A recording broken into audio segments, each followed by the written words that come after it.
Bonsoir à chacune et chacun. Voilà, donc sur la gouvernance de l'Internet, et tout à fait dans la ligne de ce que Richard Malvy vient de nous dire, sur les rapports entre l'Internet et la démocratie, mais peut-être aussi d'abord sur les rapports entre l'Internet et les droits de l'homme. Je voudrais me faire ici l'écho, parce que je trouve que c'est intéressant, du travail qui a été mené depuis plusieurs années dans ce domaine-là par cette organisation qui s'appelle le Conseil de l'Europe, qui est donc une organisation internationale européenne bien distincte de l'Union européenne. Un travail qui a pour objectif que les droits de l'homme, la démocratie et l'état de droit, dont le Conseil de l'Europe est en charge pour l'ensemble de l'Europe, s'exercent autant online que offline. Voilà l'idée fondamentale. Il y a depuis des années, depuis 50 ans, 60 ans, un travail qui est fait pour que les droits de l'homme s'exercent de fait dans l'ensemble de la société. Et aujourd'hui, il faut que ça passe aussi dans le domaine de l'Internet. Autrement dit, je ne me situerai pas dans le post-humain que nous avons beaucoup évoqué ce matin, mais plutôt dans l'humain, c'est-à-dire celui de la dignité de chaque personne, des droits et libertés fondamentaux qui en découlent, et donc que tout cela devienne la règle et l'esprit aussi de l'Internet. Alors, deux mots brefs sur le Conseil de l'Europe, parce que c'est un organisme qui est très peu connu en général, beaucoup trop peu d'ailleurs. C'est non pas 28 États membres, mais 47, dont la Russie, la Turquie, la Suisse. Le seul État européen qui n'en fait pas partie, c'est la Biélorussie. Et puis des observateurs, dont le Saint-Siège en particulier. La responsabilité du Conseil de l'Europe, c'est la mise en œuvre de la Convention européenne des droits de l'homme. Cette convention, c'est une convention contraignante pour ceux qui l'ont signée et ratifiée, donc les 47 États membres, et c'est la mise en œuvre, au fond, juridique pour l'Europe de la Déclaration universelle des droits de l'homme des Nations Unies, avec, pour le secteur qui nous intéresse ici ce soir, d'abord l'article 10 de cette Convention européenne sur la liberté d'expression et d'information, et deuxièmement, l'article 8 sur la protection de la vie privée. L'organe le plus connu du Conseil de l'Europe, c'est la Cour européenne des droits de l'homme de Strasbourg, devant laquelle chacun d'entre nous, nous pouvons ester pour demander le respect d'un certain nombre de droits qui ne seraient pas effectifs dans notre pays. Et pour ce qui nous intéresse, il y a donc un comité spécialisé sur les médias et la société de l'information. Il y a eu 2 récentes conférences ministérielles des ministres européens de la communication, et elles ont porté toutes les 2 sur le numérique. La dernière en date, c'était à Belgrade, et Monseigneur Paul Taig y représentait le Saint-Siège. Le Conseil de l'Europe participe activement au dialogue européen sur la gouvernance de l'Internet, dit Eurodig, et au Forum mondial sur la gouvernance de l'Internet. Et il faut noter que les travaux du Conseil de l'Europe dans le domaine des droits de l'homme et de l'Internet trouvent un écho tout à fait favorable dans l'ensemble des pays qui participent à ces instances. Donc bien au-delà, si vous le voulez, du domaine européen. Alors la préoccupation du Conseil de l'Europe par rapport au numérique, c'est que l'espace numérique, dans tous ses aspects, qu'il soit technologique, économique, politique, social, culturel, soit un espace respectueux des droits de l'homme et de la démocratie, autrement dit, que, je le répète, que ça soit appliqué, tout cela soit appliqué online autant que offline. Et là, il y a une stratégie qui a été décidée 2012-2015 pour faire de l'Internet un espace ouvert et centré sur les citoyens et les usagers. Et là, on pourrait reprendre tout ce que Richard Malvy nous a dit il y a un instant à propos de ce qu'il démontrait tout à l'heure. Cette stratégie, elle implique les États, mais aussi l'ensemble de la société civile. Et c'est une approche qui est délibérément multi-stakeholders, multi-parties prenantes. Avec deux remarques.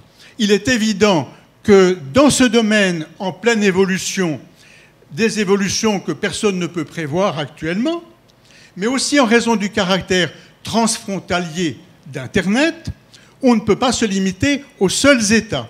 Aucun État ne peut prétendre réguler Internet à lui tout seul. D'où l'importance du Forum mondial et de l'Eurodig, qui sont effectivement des lieux d'échange et de discussion entre toutes les parties prenantes.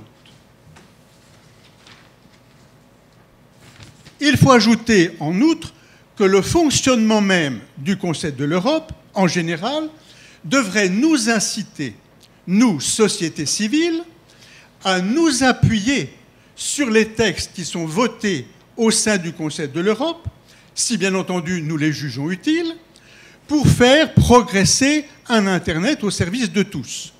Parce que ces textes qui sont décidés soit par les ministres, les représentants des ministres, soit par des parlementaires issus des parlements des différents États européens, tous ces textes sont des recommandations, des déclarations, mais ne sont pas contraignants. Le seul texte contraignant, en l'occurrence, c'est la Convention européenne des droits de l'homme. Mais c'est très général.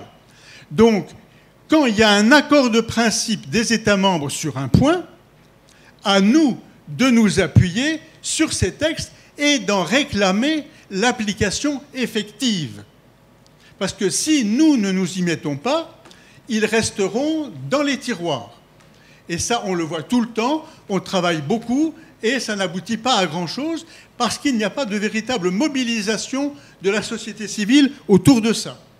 Donc, par exemple, quand l'Assemblée parlementaire du Conseil de l'Europe a voté un texte sur un sujet comme l'Internet à la disposition de tous, ou sur la neutralité du réseau dont on vient de parler, à nous de demander aux parlementaires de nos pays d'appliquer effectivement ces textes, puisqu'ils en sont d'accord.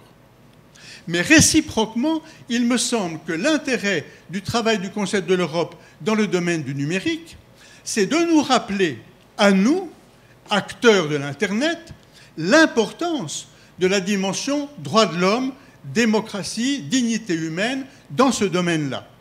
Autrement dit, de nous inviter à nous demander, nous, en permanence, face à toutes les évolutions et à toutes les innovations dans ce domaine, premièrement, quelles seront les conséquences et les avancées que cette innovation ouvrirait.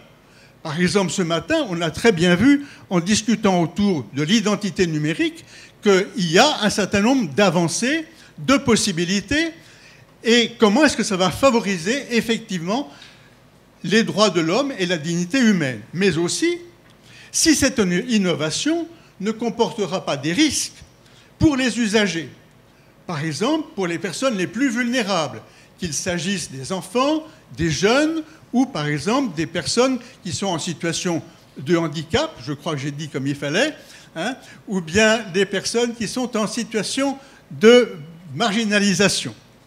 Mais aussi en termes de respect de la vie privée. Et déjà ce matin, nous avons amplement discuté sur ces questions-là en voyant tous les risques que ça comporte. Donc le message central que je voudrais porter ici parmi nous, c'est de regarder le numérique et la gouvernance de l'Internet en y incluant toujours le point de vue des droits de l'homme et de la démocratie. Donc faire de la dignité des personnes un critère permanent d'évaluation pour tous les développements, toutes les innovations dans le domaine du numérique. Et quand nous voyons qu'il y a un certain nombre de risques qui sont là, de tout faire pour, bien entendu, les prévenir le plus tôt possible. Alors, quelques domaines rapidement, pour vous donner quelques exemples sur lesquels, des domaines sur lesquels on travaille au Conseil de l'Europe. D'abord, les INTA sont invités à veiller à l'universalité, l'intégrité et l'ouverture d'Internet. Donc, on les invite à intervenir le moins possible pour limiter l'accès universel et le fonctionnement normal d'Internet.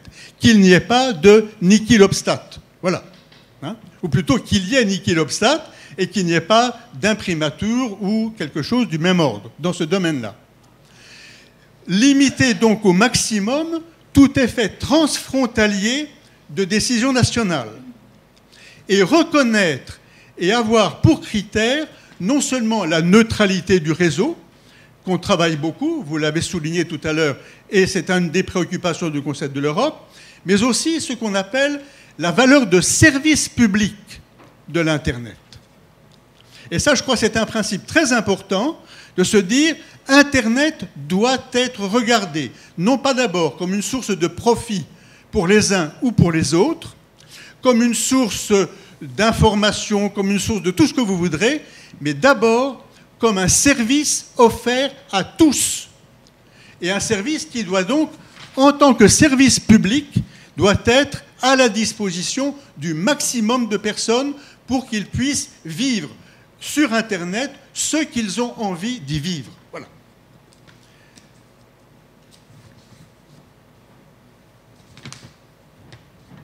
Alors,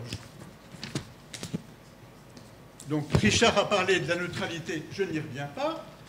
Une deuxième préoccupation fondamentale, c'est la liberté d'information et d'expression. L'article 10 de la Convention européenne des droits de l'homme est un fondement absolument essentiel de toute démocratie. S'il n'y a pas de liberté d'expression et d'information, la démocratie est immédiatement en danger. Et il y a en particulier le rôle de chien de garde des médias par rapport au pouvoir public. Ce rôle de chien de garde, eh bien, il doit fonctionner de nouveau et encore mieux dans l'environnement numérique.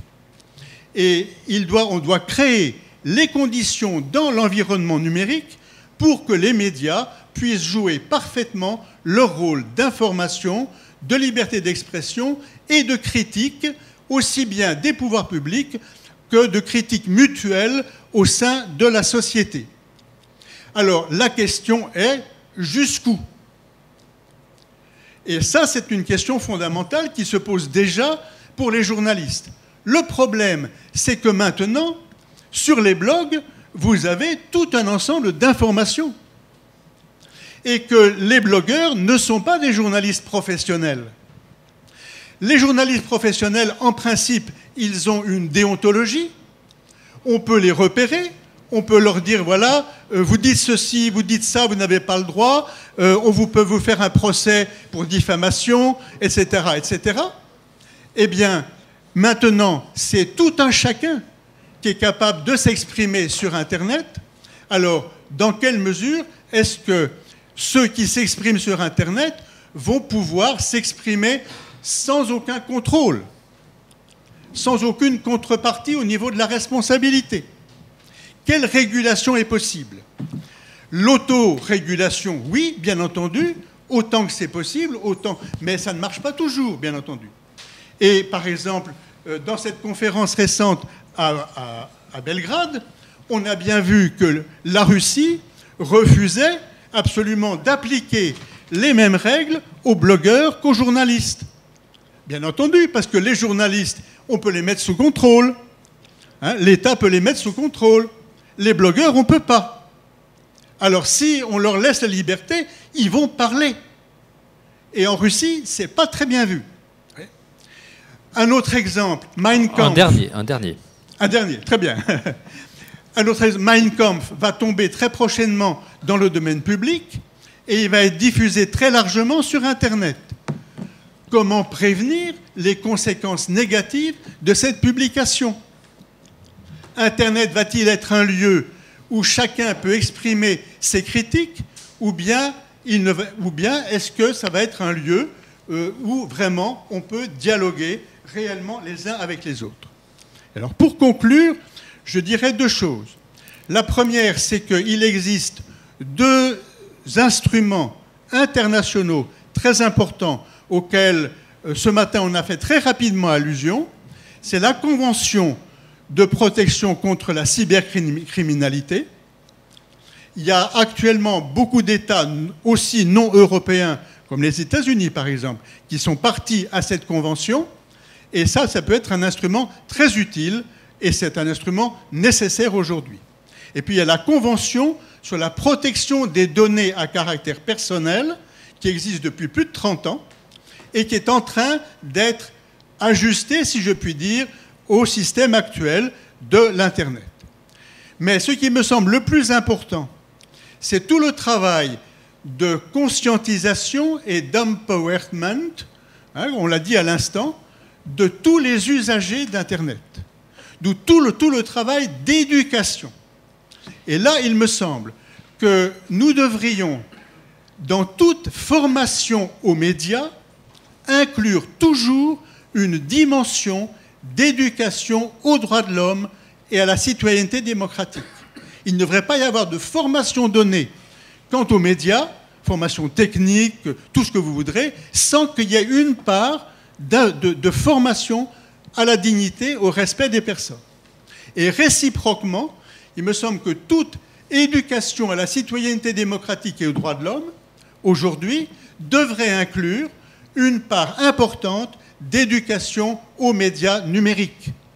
Parce que je crois que les médias numériques sont aujourd'hui, pour la jeune génération, un lieu où ils vont pouvoir découvrir la valeur de ce que peuvent être les droits de l'homme, le respect mutuel et la dignité de chacun. Je vous remercie. Merci Gabriel.